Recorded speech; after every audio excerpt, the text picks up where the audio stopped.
अगर organic chemistry में बात करेंगे, ऑर्गेनिक केमिस्ट्री में अगर बात करेंगे तो ऑर्गेनिक केमिस्ट्री में कौन कौन सा चैप्टर है पहले ये जानना जरूरी है। तो देखिए ऑर्गेनिक केमिस्ट्री में जो पहला वाला चैप्टर है, पहले वाले चैप्टर का नाम है हेलो एल्केन और हेलो एरीन, हेलो एरीन। दूसरा वाला जो चैप्टर है एल्कोहल, फिनॉल, ईथर है। तीसरा वाला जो चैप्टर है एल्डिहाइड, कीटोन और कार्बोक्सिलिक एसिड है। जो चौथा वाला चैप्टर है इसके बाद आता है एमाइंस आता है, जिसको हम लोग एमीन कहते हैं। पांचवा वाला जो चैप्टर है आपका बायोमॉलिक्यूल आता है, बायोमॉलिक्यूल।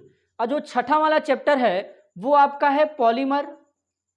और जो सातवां चैप्टर है उसका नाम है केमिस्ट्री इन एवरीडे लाइफ। अब जरा सुनिए पहले चैप्टर का नाम हेलो एल्केन और hello arene, alcohol, phenol and ether, aldehyde, ketone and carboxylic acid. Amine biomolecule को कहते हैं जैव अणु, पॉलीमर को कहते हैं बहुलक, केमिस्ट्री इन एवरीडे लाइफ को कहते हैं दैनिक जीवन में रसायन। ये आपका ऑर्गेनिक का चैप्टर है और ऑर्गेनिक से सबसे ज़्यादा क्वेश्चन पूछे जाते हैं। अभी तक जहाँ पे हम लोग देखे हैं, मतलब अपना खुद का अनुभव आपको बता रहे हैं, तब तक देखते हैं कि ऑर्गेनिक ज़्यादा पूछता है। और ऑर्गेनिक में आता क्या है?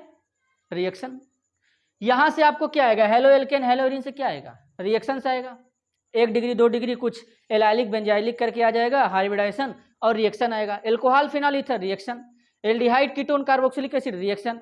आपको पता होना चाहिए कि एल्डिहाइड, कीटोन, कार्बोक्सिलिक एसिड में केवल 14 से 15 नेम रिएक्शन है केवल, तो उस पर क्वेश्चन आ जाते हैं। एमीन्स में क्या होता है? कुछ name reaction, degree of amine, basicity जिसको क्षारकता कहते हैं, उससे भी क्वेश्चन आता है। पॉलीमर है, पॉलीमर से भी क्वेश्चन आ जाते हैं, प्लास्टिक के ऊपर। दैनिक जीवन में रसायन, डायरेक्ट कुछ मेडिसिन के नाम आ जाएंगे, स्ट्रक्चर आ जाएगा, फॉर्मूला आ जाएगा, आपको पहचानना पड़ेगा। तो हम लोग के पास समय कम है, जितना रिएक्शन है सब का सब रिएक्शन पढ़ेंगे, ट्रिक के साथ में पढ़ेंगे और ये सारा का सारा रिएक्शन आपको एक ही बार में याद हो जाएगा। चलिए हम लोग हेलो एल्केन और हेलो एरीन के ऊपर बात करते हैं, कुछ इंपॉर्टेंट रिएक्शन के ऊपर की बात करते हैं कि कौन कौन सा इंपॉर्टेंट रिएक्शन है जो हमको हेलो एल्केन और हेलो एरीन में याद रखना है। ये बहुत जरूरी है, अगर रिएक्शन याद हो जाएगा तो समझ लीजिए कि सारा काम हो गया। अब देखिए स्टार्ट करते हैं, डायरेक्ट रिएक्शंस की बात करते हैं। किसका रिएक्शन पढ़ रहे हैं? पहले हेलो एल्केन के बारे में बात करेंगे। देखिए हेलो एल्केन का जनरल फार्मूला RX होता है, जैसा कि आप सबको पता होगा, और वैसे भी आप सब लोग बोर्ड का पेपर दे चुके हैं तो इतना तो नॉर्मल पता ही होगा, मैं इतना आपसे एक्सपेक्ट करके चलूंगा। तो रिएक्शन में क्या पढ़ेंगे? पहला हम लोग पढ़ेंगे प्रिपरेशन। प्रिपरेशन का मतलब होता है बनाने का तरीका क्या होता है आखिरकार। देखिए हेलो एल्केन बनाने का पहला तरीका है एल्कीन, फ्रॉम एल्कीन, यानी एल्कीन से हम लोग हेलो एल्केन बनाएंगे। अब एल्कीन से कैसे बनाएंगे जरा ये देखिए। देखिए एल्कीन मतलब क्या होना चाहिए कि कार्बन कार्बन के बीच में डबल बॉन्ड होना चाहिए। तो देखिए मान लीजिए कंपाउंड यहाँ पे लिखा गया CH2 डबल बॉन्ड CH2, ठीक। अब मान लीजिए इस पे हम लोग क्या करेंगे? HBr का अटैक कराएंगे और HBr का अटैक कराने के बाद एक प्रोडक्ट बनेगा। अब प्रोडक्ट क्या बनेगा हमको नहीं पता है, लेकिन हाँ ये जरूर पता है कि ये जो सामने वाला कंपाउंड दिया गया है इस कंपाउंड का नाम एल्कीन है। एल्कीन कैसे पता चला? कार्बन कार्बन के बीच में डबल बॉन्ड है, और पर्टिकुलर इस एल्कीन का भी नाम होता है, इसका नाम होता है इथाइलिन, या इसी को हम लोग कहते हैं इथीन, इस एल्कीन का नाम है। यहां पर जो अटैकर दिया है, अटैकर, ये जो अटैकर है, अटैकर में खास बात क्या है? अटैकर हमारे ऐसे पदार्थ होते हैं जो दूसरे के ऊपर अटैक करते हैं, इनको हम लोग नॉर्मल भाषा में रिएजेंट भी कहते हैं। ये हमारे इलेक्ट्रोफाइल भी हो सकते हैं, न्यूक्लियोफाइल भी हो सकते हैं, ठीक है। अब इतना तो पता होगा कि इलेक्ट्रोफाइल का मतलब होता है कि जिनके पास इलेक्ट्रॉन की कमी होती है, और न्यूक्लियोफाइल का मतलब जिनके पास इलेक्ट्रॉन ज़्यादा होता है। अब देखिए तो यहाँ पर जो प्रोडक्ट आपका बनेगा वो बनेगा CH3 CH2 Br, यहाँ पर ये आपका प्रोडक्ट बनेगा। कैसे ये प्रोडक्ट आपका बना होगा ये हम लोग देखते हैं कि कैसे प्रोडक्ट बना होगा। पहले इस चीज़ को समझते हैं और समझना बहुत ही ज़रूरी है कि कैसे ये प्रोडक्ट बना होगा।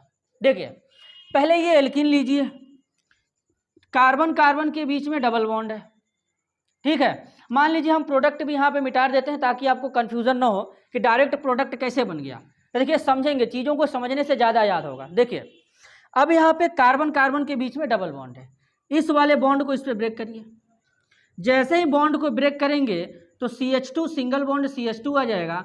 बॉन्ड जिस कार्बन के ऊपर ब्रेक होता है उस कार्बन के ऊपर नेगेटिव चार्ज आता है। तो इस कार्बन के ऊपर ब्रेक हुआ तो इस पे नेगेटिव, इस पे पॉजिटिव आ गया। अगर आप चाहते हैं तो ये एल्कीन सिमेट्रिकल है।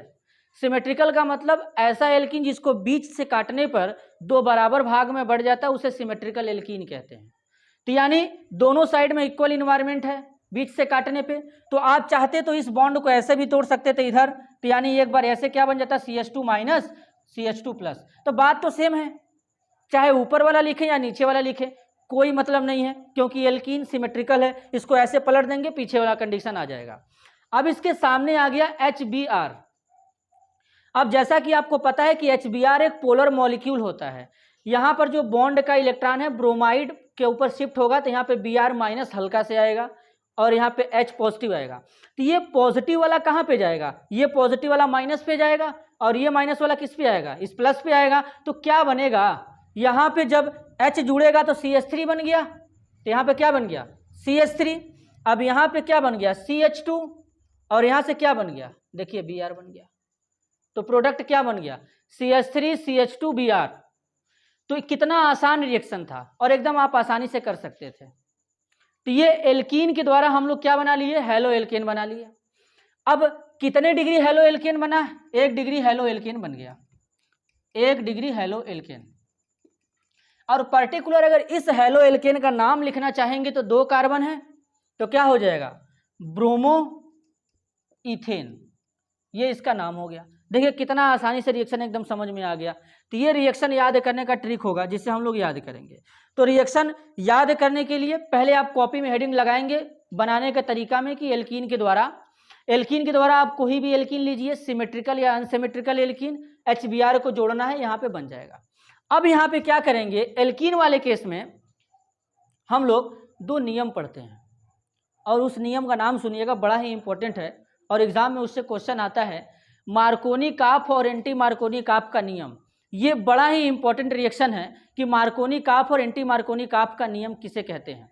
तो जैसा कि वीडियो ये लेंदी हो जाएगा तो हम लोग एक एक रिएक्शन को डिटेल में सीखेंगे, ज़्यादा नहीं, कुछ ही रिएक्शन है। तो नेम रिएक्शन है तो पहले आप इसको कॉपी में नोट करिए, समझिए कैसे हुआ।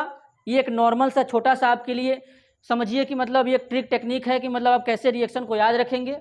नेक्स्ट वीडियो में जब हम लोग बात करेंगे तो उसके ऊपर बात करेंगे कि मार्कोनी-काफ और एंटी मार्कोनी-काफ का नियम क्या होता है। लेकिन उन दोनों रिएक्शन को या दोनों नियम को हम लोग एक ही वीडियो में कंप्लीट करेंगे ताकि चीज़ें एकदम आसानी से समझ में आ सके और ज़्यादा से ज़्यादा आसान हमारे लिए हो सके और एग्जाम में ज़्यादा से ज़्यादा हम लोग क्वेश्चन अटेंड कर सकें। तो इतना आपको पता चल गया होगा। अगर आपको ये वीडियो पसंद आया तो वीडियो को लाइक करिए, चैनल को सब्सक्राइब करिए और ज़्यादा से ज़्यादा लोगों तक शेयर करिए। तब तक के लिए धन्यवाद।